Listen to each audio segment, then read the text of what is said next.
우리는 살면서 우리가 갖고 있는 연약함 때문에 비결 찾기를 굉장히 좋아합니다. 비결이 뭐냐? 그거 비결이 뭐야? 그거 어떻게 한 거야? 라고 하는 그 비결을 찾는다라는 것이죠. 따라서 우리는 이러한 그 비결을 찾는 모습이 이 성경을 보면서도 그 성경에서 어떤 원칙을 찾으려고 하기보다는 많은 경우에 자꾸만 공식을 찾으려고 하는 경향이 없지 않아 있습니다. 예를 들자면 여호수아 때 여리고성이 무너진 사건을 보면서도 여리고성을 무너뜨린 그 비결이 무엇일까를 생각하고 고민한다라는 것이죠.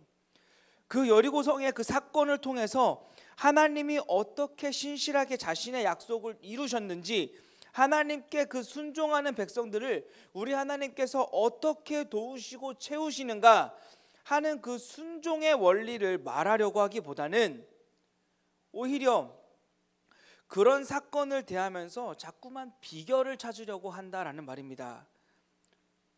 무슨 말이냐면, 왜 무너졌을까? 어떻게 그 성이 무너졌을까? 그리고 어떻게 하면은 이스라엘 백성들처럼 우리도 우리가 원하는 땅을, 우리가 원하는 무언가를 얻어낼 수 있을까? 그 비결이 무엇일까? 이렇게 그 비결들을 찾고자 하지만 사실은 그 비결들을 찾는 것은 이 성경이 말하고자 하는 의도가 아니라는 것입니다.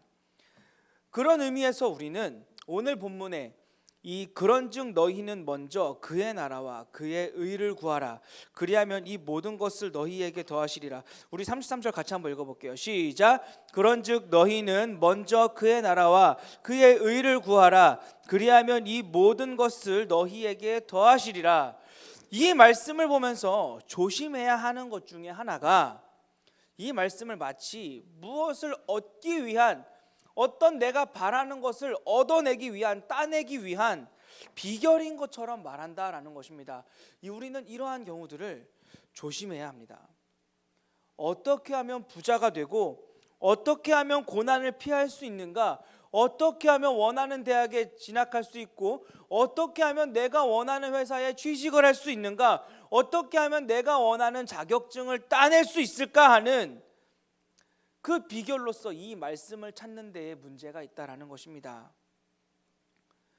따라서 우리는 우리가 좋아하는, 정말 너무나도 좋아하는 이 말씀, 어렸을 적부터 수차게 외워왔던 이 말씀, 그런즉 너희는 먼저 그의 나라와 그의 의를 구하라 그리하면 이 모든 것을 너희에게 더하시리라 라고 하는 이 말씀을 붙잡고 복을 받기 위한 어떤 공식이나 비결로 생각해서는 안 된다라는 것입니다. 우리 한 번 더 33절 읽어볼게요. 시작. 그런즉 너희는 먼저 그의 나라와 그의 의를 구하라 그리하면 이 모든 것을 너희에게 더하시리라. 아멘. 이 말씀을 접할 때 우리가 주의해야 할 문제가 있다면 바로 어떤 성과 속을 구분하는 이원화입니다. 이게 무슨 말이냐면, 이 말씀을 접하면서 거룩한 것과 속된 것을 구분하고자 한다는 거죠. 그의 나라와 그의 의를 먼저 구하라고 했으니까 과연 그의 나라와 그의 의가 무엇인가 라고 해서 그의 나라와 그의 의는 바로 거룩한 것이니까 내가 거룩한 것을 해야겠다라고 하면서 거룩한 것과 속된 것을 계속해서 구분하려 하는데, 이 거룩한 것은 뭐 종교적인 것들, 교회적인 것들로 생각을 하고, 그리고 속된 것들은 교회 밖에 있는 것들, 그리고 비종교적인 것들을 속된 것이라고 생각을 한다라는 것이죠. 예를 들어 교회에서 하는 모든 봉사들은 거룩한 것이고, 세상에서 그리고 직장에서 하는 모든 일들은 속되다라고 생각을 합니다. 그러니까 먼저 그의 나라와 그의 의를 구하라고 하셨으니까 거룩한 것을 먼저 해야겠다라고 하면서 내가 원하는 직장에 가기 위해서 먼저 교회 봉사를 해야지, 내가 원하는 학교에 가기 위해서 내가 얼마만큼 헌금을 해야지 라고 하면서 어떤 거룩한 것들을 생각한답시고 교회적인 것, 종교적인 것들만을 생각을 한다는 겁니다. 그러나 이 일이 과연 거룩한 일인가 아니면 속된 일인가를 결정하는 것은 무슨 일을 하는가, 어떤 일을 하는가, 어디에서 일을 하는가에 의해서 결정되는 것이 아니라 누구를 위해서 하는가, 그것에 의해서 결정이 되는 것입니다. 누구를 위해서 하는가, 그것에 의해서 거룩한 것과 속된 것이 구분되는 것입니다. 그것이 정말로 하나님과 우리 예수님을 위한 일이 될 때 그것은 거룩한 일이 되는 것이고, 나를 위한 일이 될 때 그것은 아무리 교회에서 어떤 봉사를 하든 어떤 종교적인 일을 하든지 간에 그 모든 것들은 다 나를 위할 때 속된 것이 되는 것입니다. 따라서 이 먼저 그의 나라와 그의 의를 구하면 이 모든 것을 너희에게 더하시겠다고 하신 이 예수님의 말씀은 어떤 복을 받는 비결에 대해서 하신 말씀이 아니라, 또 무엇이 거룩한 것이고 무엇이 속된 것인지를 구분하라고 하신 말씀이 아니라, 사실은 이 염려에 관한 문제와 아주 밀접한 관계를 가지고 있습니다. 우리 예수님께서는 무엇을 먹을까, 무엇을 마실까, 또 무엇을 입을까 염려하지 말라고 말씀하시면서 동시에 오늘 본문의 말씀처럼 먼저 그의 나라와 그의 의를 구하라 라고 말씀하셨습니다. 도대체 왜 이 염려와 그의 나라와 그의 의를 먼저 구하는 게 무슨 상관이 있기에 우리 예수님께서는 염려하지 말라면서 염려보다는 먼저 그의 나라와 그의 의를 구하라고 말씀하신 것일까요? 오늘 우리의 이 본문, 그러니까 예수님께서 말씀하신 무엇을 입을까, 무엇을 먹을까, 무엇을 마실까 염려하지 말라라고 하는 이 말씀을 이해하기 위해서는 마태복음 6장 전체 문맥에서 한번 살펴볼 필요가 있습니다. 이 마태복음 6장 이 전체 문맥은 우리 예수님께서 외식에 관하여서 하신 말씀입니다. 6장을 처음 시작하면서 예수님께서는 당시 경건한 사람들이 그 경건한 모습을 보이기 위해서 했던 세 가지 종교적 행위, 바로 기도, 구제, 금식에 대해서 말씀하셨습니다. 당시 사람들은 기도를 아주 많이 하고 금식을 자주 하고 꼬박꼬박하고 또 구제를 아주 많이 하는 사람들은 경건한 사람들이고 거룩한 사람들이라고 생각을 했어요. 이 경건이란 결국은 하나님과의 관계이고 하나님을 향한 것이어서, 그 경건의 행위에 있어서 가장 중요한 것은 어떤 행위를 했는가가 아니라 다름 아닌 하나님께서 그 행위를 어떻게 보시는가 하는 것이어야 합니다. 그러나 우리 예수님께서는 당시 종교인들이 그 굉장히 거룩한 것처럼 보이려고 기도와 구제와 금식을 정말 많이 하고 있지만, 사실은 그 모든 것들이, 그 모든 기도와 구제와 금식들이 하나님께 보이려고 하는 것이 아니라서 실상은 사람에게 보이려고 하는 것이기 때문에 그것은 위선이라고 말씀을 하셨습니다.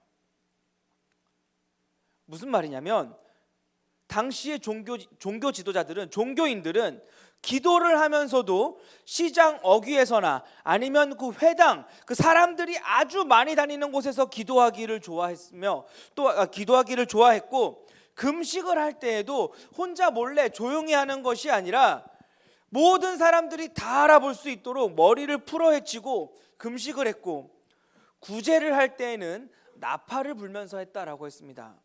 여기서 그 구제를 할 때 이 나팔을 불었다라고 하는 말은 무슨 말이냐면, 이 사람들에게 보이기 위해서 했다라는 거죠. 당시 그 예루살렘 그 성전에 가면은 그 성전에 그 헌금함이 총 13개가 놓여져 있습니다. 근데 그 헌금함의 모양이, 그 헌금함의 그 주둥이 모양이 나팔 모양처럼 되어 있어요. 그래서 그 나팔 그 주둥이에다가 자신이 그 구제 헌금할 그 헌금을 가지고 와서 그 자루들을 이렇게 쏟아붓는 거죠. 당시에는 지폐가 없었기 때문에 그 나팔 모양이 된 곳에다가 동전들을 쫘르르르 부어버리면 어떤 소리가 나겠습니까? 네, 그 성전 안에 그 헌금하는 소리가 막 울려 퍼지는 겁니다. 따라서 사람들은 이 소리를 나팔을 분다라고 했어요. 그러니까 누구라도 그 소리만 듣고 저 사람이 헌금을 진짜 많이 하고 있구나 라고 알 수 있었던 거죠. 그 두렙돈을 냈던 그 과부가 그 헌금을 했을 때 당시의 분위기는 어땠을까요? 쨍그랑 쨍그랑. 누구야? 누가 도대체 헌금을 저 따위로 하는 거야? 이런 분위기였다라는 거죠. 누군가가 와서 자루를 쏟아붓습니다. 동전이 막 쏟아져요. 그러면 사람들이 기도하다가도 와, 누구야? 하면서 그 사람을 향해서 고개를 들 수밖에 없는 거예요. 그러니까 결국 사람들에게 보이기 위한 헌금이 될 수밖에 없는 상황이었다라는 겁니다. 따라서 이 구제를 할 때에도 예수님께서 나팔을 불지 말라라고 하신 것은 이것을 사람에게 보이려고 하지 말라라고 하는 그런 의도였다라는 말입니다. 그럼 이쯤에서 여러분들에게 질문 하나만 하겠습니다. 사람에게 보이려고의 반대말이 무엇입니까? 사람에게 보이려고의 반대말이 뭔가요? 이제 그 아이들에게 물어보죠. 보이려고의 반대말이 뭐야? 라고 하면은 아이들은 습관적으로 안자만 붙이면은 그 반대말이 된다라고 생각해요. 그래서 먹었어? 그럼 안 먹었어. 또 뭐야? 착해? 안 착해? 뭐 이런 것처럼 사람들은 흔히 하는 실수가 이 안자를 붙이면 다 반대가 된다라고 생각하죠. 그래서 사람에게 보이려고의 반대말을 안 보이려고라고 생각을 한다라는 겁니다. 그래서 사람들에게 안 보이는 것, 그것이 곧 경건함이고 거룩함이라고 사람들은 생각하고 있어요.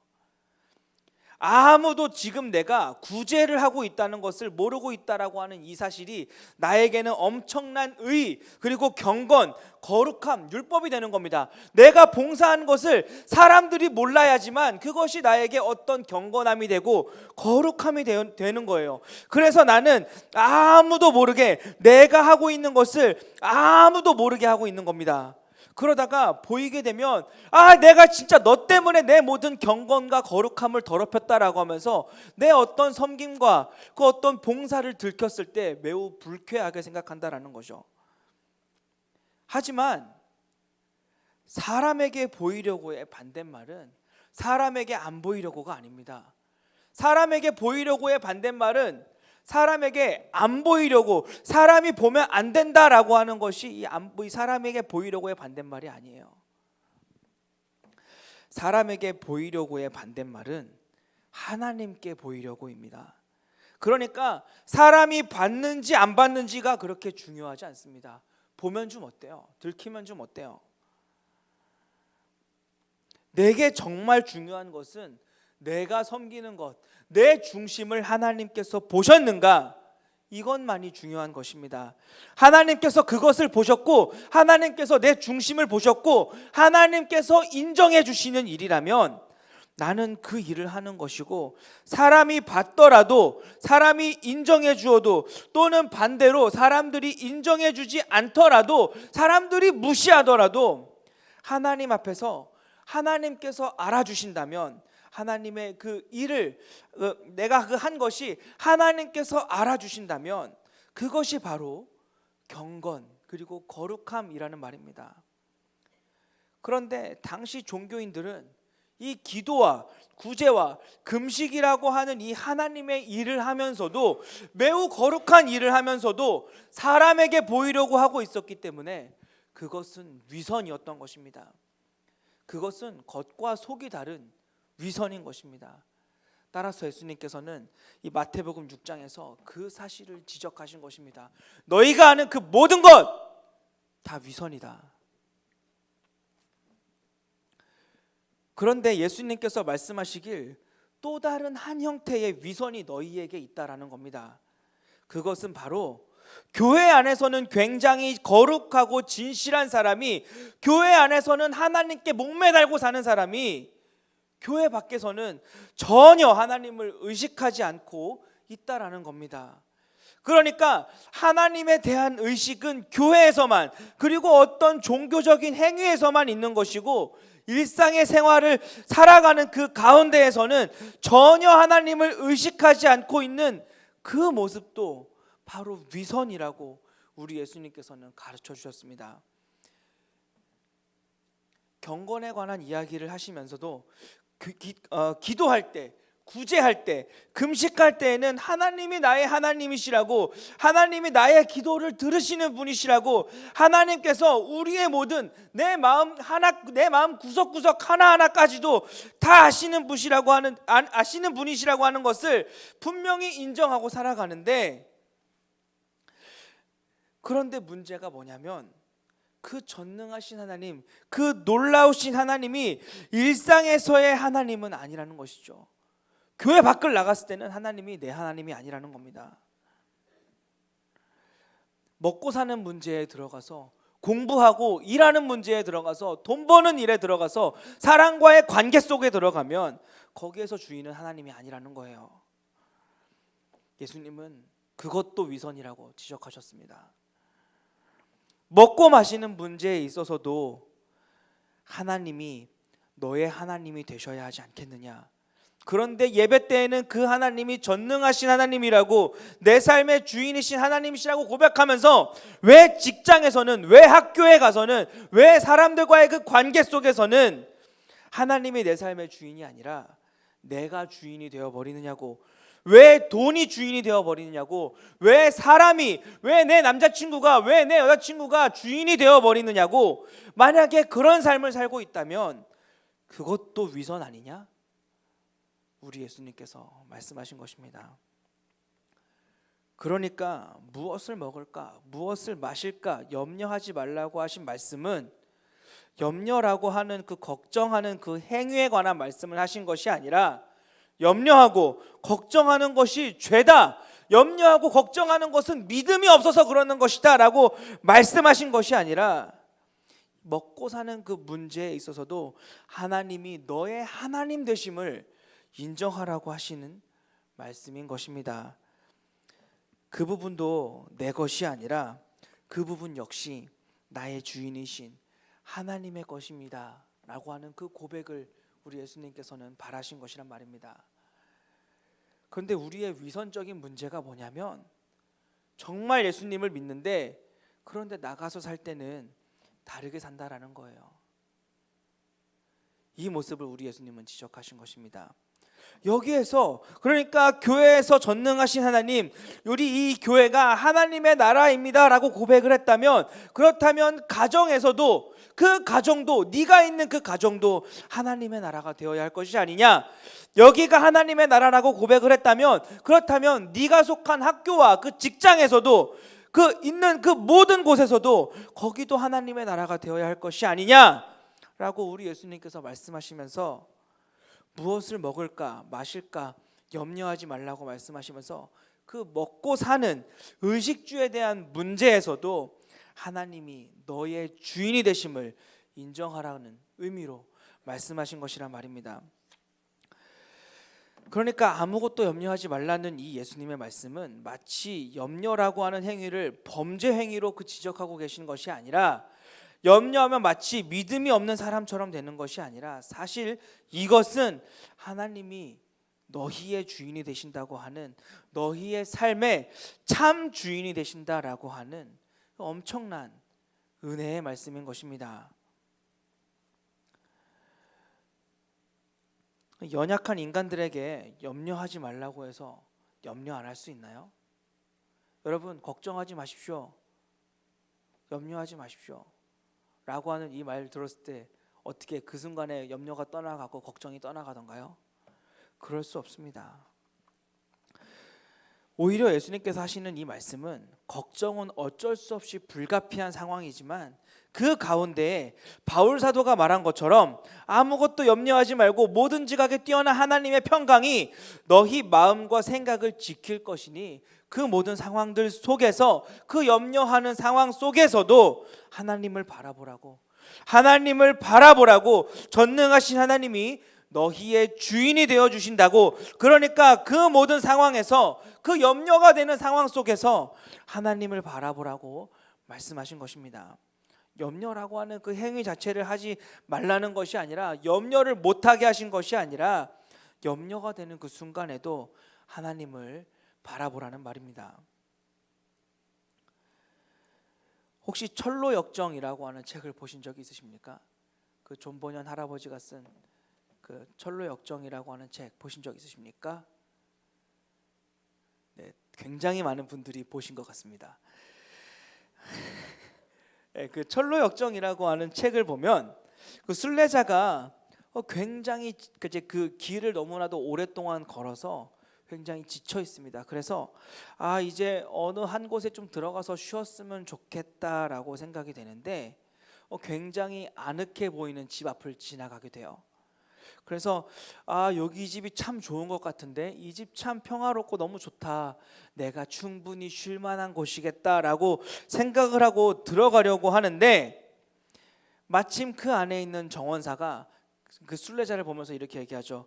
어이, 들어왔다 쉬었다 가십시오. 우리 집은 당신이 쉬었다 갈 만큼 아주 아늑하고 평안한 곳입니다. 그러니까 들어왔다 가십시오. 이 순례자는 마음을 먹었습니다. 내가 오늘은 이 집에서 쉬어야겠다라고 하면서 들어가려고 하는데, 문 앞에 사자 2마리가 있는 겁니다. 사자가 그 앞에 앉아서 순례자만 이렇게 노려보고 있습니다. 여러분이 이 순례자라면 그 집에 들어가시겠습니까? 누구야? 대단한 믿음이에요. 박수를 쳐줘야 될 것 같습니다. 네, 사자가 나를 노려보고 있어요. 들어가려고 하는데 사자가 움찔하고 움직입니다. 여러분 같으면 들어가겠습니까? 저 같으면 못 들어갑니다. 근데 안에 있는 정원사가 그러는 거예요. 괜찮아요, 들어오세요. 사자를 무서워하지 마세요. 들어오세요 라고 해도 사자와 눈이 마주치는 순간, 사자가 으르렁거리면서 일어나는 순간 못 들어갑니다. 오히려 바지에 오줌이나 싸지 않으면 다행이죠. 그런데 정원사가 이렇게 말합니다. 사자를 한번 잘 보세요. 사자는 묶여 있습니다. 당신이 지나가는 그 길, 사자는 절대 넘어가지 못합니다. 그러니까 안심하고 들어오세요. 순례자가 그 사슬을 보고, 묶여 있는 그 사슬을 보고 안심하고 들어가려고 합니다. 그런데 갑자기 사자가 나를 향해, 이 순례자를 향해서 달려드는 거예요. 순례자는 어떻게 했을까요? 그 상태에서 그냥 계속 꿋꿋이 걸어갈까요? 못합니다. 몇 번을 들어갔다가 사자를 보고 나왔다가, 사자를 보고 들어갔다가 사자를 보고 나왔다가 반복하게 하다가 점점 그 용기를 내면서 사자가 그 길을 넘어오지 못하는 것을 보면서 다리가 오들오들 떨리고 막 두렵고 떨리는 그 가운데서도 그 길을 걸어갑니다. 그렇게 해서 그 집에 들어가게 돼요. 어떻게 그 상황에 불안해하지 않겠습니까? 아무리 그 사자가 사슬에 묶여 있다 한들 어떻게 그 앞에서 담대할 수 있을까요? 그 두려운 상황에서 무섭지만, 그렇지만 앞에 있는 정원사가 절대로 너를 해치지 못하니까 들어오라고 하는 그 말을 듣고 두려운 가운데서 그 앞으로 지나가면서 걷고 있는 모습, 철로역정은 이것이 바로 신앙의 모습이다라고 말을 하고 있습니다. 우리의 삶에서 이러한 일들은 없어질 수가 없습니다. 염려하고 걱정하는 일들, 우리를 두렵게 하는 일들 사라질 수 없습니다. 우리에게 주어진 그 삶의 현장에서 벌어지는 그 끔찍한 일들과 당장이라도 삼킬 듯이 그 파도 앞에서 그 무서운 것, 두려운 것, 염려한다는 것은 당연한 거예요. 그리고 그런 무서운 일들, 두려운 일들, 염려해야 할 일들은 우리의 삶에서 끊어지지 않을 것입니다. 하지만 그런 그에게 무섭지만 두렵지만 그래도 너는 나를 믿고 따라오라고 하는 그 예수님의 말씀을 듣고 따라가고 있는 것이 우리 믿음의 행위인 것이지, 아무런 걱정도 없이 그냥 그 사자 앞을 지나가면서 나는 네가 무섭지 않으니까 나 한번 물어봐 라고 하면서 그 사자를 놀리는 것, 그것이 또한 나에게는 어떤 그 두려운 일도 일어나지 않을 거라고, 하나님이라고 하는 부적이 나에게 있으니까, 예수님이라고 하는 부적이 나에게 있으니까 나에게는 그 어떤 어려운 일들도, 내가 원하지 않는 일들은 반드시 일어나지 않을 것이라고 하는 그러한 어떤 억지를 믿음이라고 하는 것이 아니라는 말이에요. 그런 어떤 객기들은 없어도 괜찮습니다. 무서워해도 괜찮고 두려워해도 괜찮고 염려해도 괜찮아요. 하지만 무섭지만 두렵지만 그럼에도 불구하고 나를 지켜주겠다라고 하는 그 하나님의 약속이 있기 때문에, 나는 하나님께 속하였다라고 하는 그 믿음 때문에, 하나님께서 나를 보배롭게 여기신다라고 하는 그 사실 때문에, 하나님께서 나에게 주신 그 사명 때문에 여전히 걸어가고 있는 것. 너는 아무것도 염려하지 말고 아무것도 두려워하지 말라고 예수님이 말씀하고 계신 것은, 그 염려라고 하는 행위나 감정을 가져서는 안 된다고 말씀하고 계신 것이 아니라, 연약한 인간이라 그 염려라고 하는 감정은 끊임없이 우리의 삶에 찾아올 것인데, 그럼에도 불구하고 오히려 그 염려 속에서도, 그 가운데서도 걸어갈 수 있는, 그 하나님을 붙들고 그 자리에서 포기하지 않고 떠나지 않을 수 있는, 그 염려스러운 상황에서도 하나님이 나의 주인이시라고 하는 이 믿음을 얘기하고 있다라는 거죠. 그게 아무것도 염려하지 말라고 하는 이 말씀의 의미인 것입니다. 우리의 일상의 삶 가운데에서도 하나님이 너와 함께하고 계시다라고 하는 그 사실을, 하나님이 너의 주인이 되어주고 계시다라고 하는 그 사실을 잊지 마라. 네가 원치 않는 상황을 만났다 할지라도, 네가 염려되고 있는 그 상황을 만났다 할지라도 하나님이 여전히 너와 함께하고 계시고, 하나님이 여전히 너의 주인이 되어주셔서 여전히 너를 인도하고 계시다라고 하는 그 사실을 잊지 말아라. 놓치지 말라고 우리 예수님은 말씀하신 것입니다. 다음으로 아무것도 염려하지 말고 오히려 그의 나라와 그의 의를 구하라고 말씀하실 때, 이 나라라고 하는 이 말 속에 담겨 있는 뜻은 바로 주권입니다. 너희는 먼저 그의 나라와 그의 의를 구하라라고 하는 말씀에서, 이 나라에 대한 말씀은 하나님의 그 주되심을 먼저 구하라라는 말입니다. 그런데 그것을 그냥 교회에서만 할 것이 아니라, 우리가 염려하고 있는 그 먹고 사는 문제에서도 하나님이 나의 주님이시라고 고백하라. 예수님의 나의 주되심을 인정하라. 이것이 바로 그의 나라를 구하는 모습인 것입니다. 그리하면 이 모든 것을 너희에게 더하시라고 하는 이 말씀은, 그렇게 하면 대박 날 것이다. 그리하면 그 모든 지각이 뛰어난 하나님, 먼저 그의 나라를 구하라라고 해서, 그 예수님이 나의 주 되신다라고 하는, 나의 주인이 되신다라고 하는 사실을 먼저 구할 때, 그렇게 하면 너에게 그 더하신다라고 하는 이 말씀은, 너에게 그 대박 날 것이다, 네가 원하는 그 모든 것들이 이루어질 것이다라고 하는 그런 말씀이 아니라, 그리하면 그 모든 지각에 뛰어난 하나님의 평강이 너의 마음과 생각을 지켜주리라. 바로 그것인 것입니다. 하나님이 너의 하나님이 되어서 너의 삶을 지켜주겠다라고, 지켜주신다라고 말씀하고 계신 것입니다. 따라서 염려하지 말고 걱정하지 말고 먼저 그의 나라와 그의 의를 구하라고 하는 이 말씀은, 쉽게 말해서 자족하라라고 하는 말씀으로 생각해 볼 수 있습니다. 무슨 말이냐면, 이 자족의 문제에 있어서 중요한 것은 우리가 주어진 것에 어떻게 만족할 수 있는 것인가 하는 것인데, 많은 분들이 이 자족이라고 하는 말을 좀 오해하고 있습니다. 어떻게 오해하느냐면, 그냥 있는 것에 감사하라라고 하는 뜻으로 이 자족이라고 하는 말씀의 의미를 받아들인다라는 것이죠. 하나님, 이만하니 감사합니다라고 하는 것입니다. 하나님, 이만하니 감사합니다. 하나님, 제가 전 재산을 잃을 것이 아니라 제 일부만 잃게 해주셔서 감사합니다.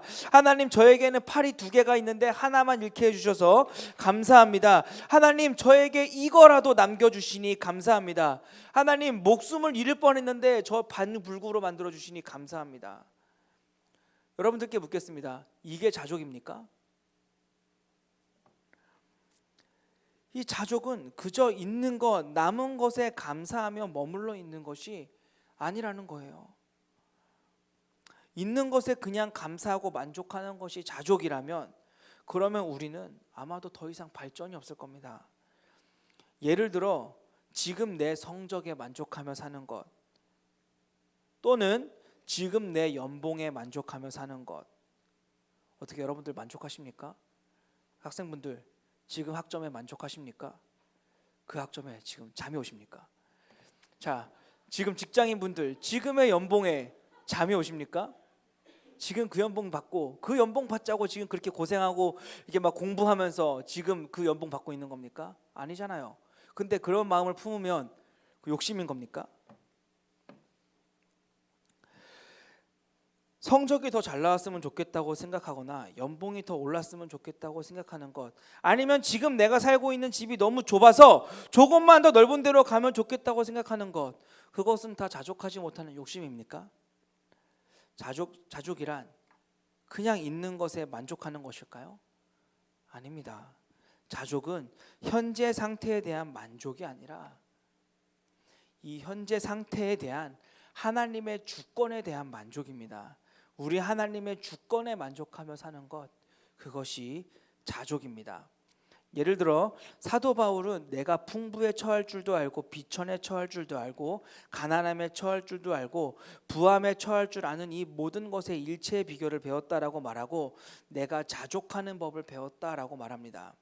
그 말씀은 비록 하나님께서는 나를 인도하시는 중에 나를 가난하게 가실 수도 있고 나를 넉넉하게 하실 수도 있고 아니면 내가 부족하게 될 수도 있고 그 모든 상황에서 나는 그럼에도 불구하고 나는 나를 인도하시고 그리고 나를 지키시고 있는 그 하나님의 주권으로 만족한다.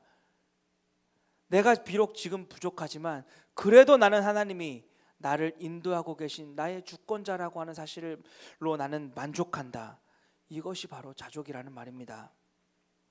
그래서 바울이 내게 능력 주시는 자 안에서 내가 모든 것을 할 수 있다고 말한 것은 내게 능력을 주셔서 부자가 될 수 있다는 말도 아니고 내게 능력 주시는 자 안에서 내가 장수할 수 있다고 하는 말을 하는 것도 아니고 내게 능력 주시는 자 안에서 내가 성공할 수 있다는 말을 하는 것이 아니라는 거예요.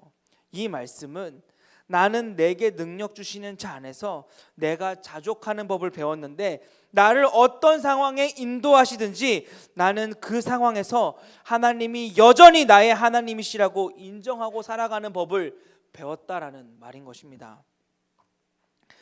그러니까 그의 나라를 구하면 이 모든 것을 더하겠다라고 하는 이 말씀은 복을 받는 비결에 대한 말씀이 아니라 무엇이 거룩하고 무엇이 속된지 구별하라고 하는 이 말씀이 아니라 이 말씀은 위선이 아니라 자족, 그러니까 우리의 삶 가운데에서 하나님의 주권을 인정하고 그 상황이 비록 내 마음에 들지 않는다 할지라도 여전히 나와 함께 하시고 나를 통해서 일하고 계시는 하나님이 나의 하나님이심을 인정할 때 그 모든 상황 가운데에서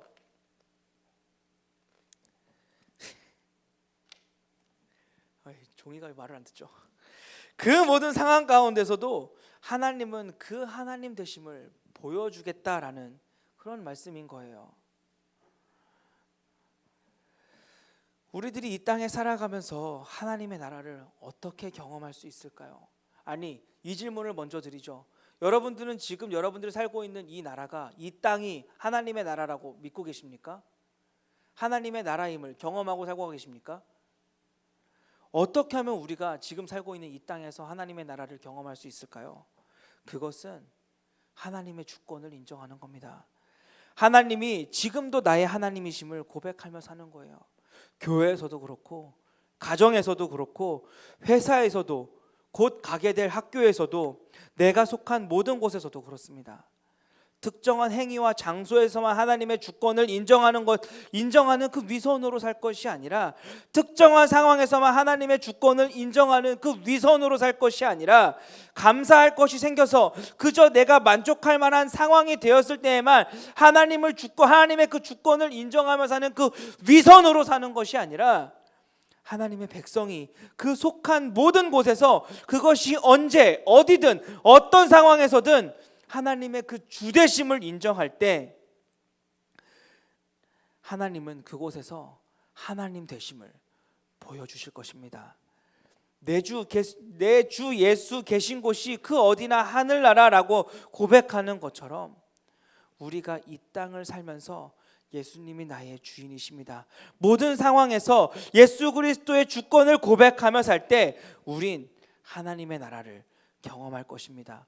내가 속한 모든 곳에서 하나님의 그 하나님 되심을 인정할 때 우리 하나님은 일하실 것입니다.